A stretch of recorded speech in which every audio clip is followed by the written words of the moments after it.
കാലാവധി അവസാനിക്കുന്ന KSRTC ബസ്സുകളുടെ സർവീസ് കാലാവധി നീട്ടി നൽകി.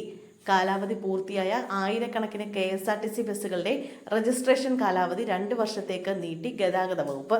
നാളെ 15 വർഷം പൂർത്തിയാകുന്ന ബസ്സുകളുടെ സർവീസ് കാലാവധിയാണ് നീട്ടിയിരിക്കുന്നത്. സർക്കാരിന്റെ നിർണായക തീരുമാനത്തിലൂടെ 15 വർഷം തികയുന്ന ബസ്സുകൾക്ക് നിരത്തിൽ സർവീസ് തുടരാനാകും. KSRTCയുടെ ചെയർമാൻ സർക്കാരിനോട് അഭ്യർത്ഥിച്ചതിനെ തുടർന്നാണ് പുതിയ ഉത്തരവിറക്കിയത്.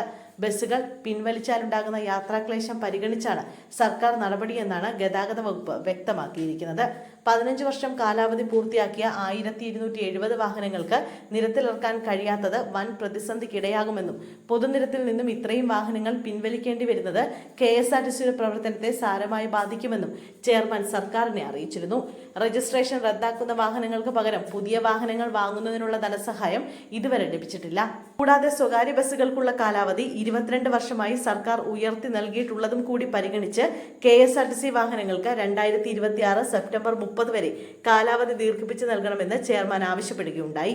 ഇതോടെയാണ് ഗതാഗത വകുപ്പ് പുതിയ തീരുമാനം പ്രാബല്യത്തിൽ കൊണ്ടുവന്നത്. ബസ്സുകൾക്കൊപ്പം KSRTCയുടെ മറ്റ് 153 വാഹനങ്ങളുടെ കാലാവധിയും നീട്ടി നൽകിയിട്ടുണ്ട്.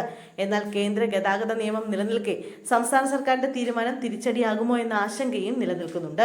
കാലാവധി നീട്ടലിൽ കേന്ദ്രത്തിന്റെ അന്തിമ തീരുമാനവും നിർണായകമാകും.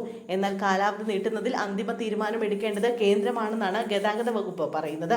കാലാവധി നീട്ടണമെന്നാവശ്യപ്പെട്ടുകൊണ്ട് മന്ത്രി ഗണേഷ് കുമാർ കേന്ദ്രമന്ത്രി നിതിൻ ഗഡ്കരിക്ക് 2 ആഴ്ച മുമ്പ് കത്ത് നൽകിയിരുന്നു. ഒരു മറുപടിയും ഇല്ലാത്തതിനെ തുടർന്നാണ് സർക്കാരിന്റെ നടപടി.